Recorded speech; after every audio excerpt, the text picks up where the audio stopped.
gadis ya, Bro. Iya. Pantas kuas.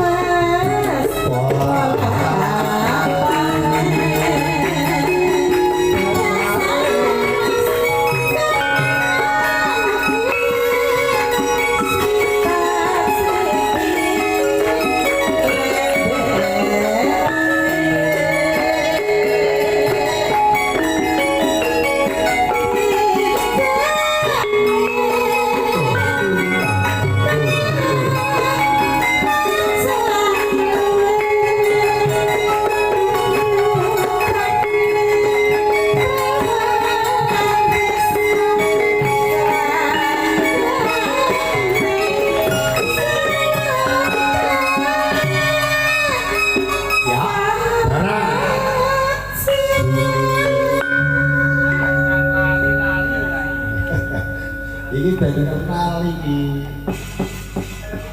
kang dadi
iki mono garapane Mbah Sugeng biyen.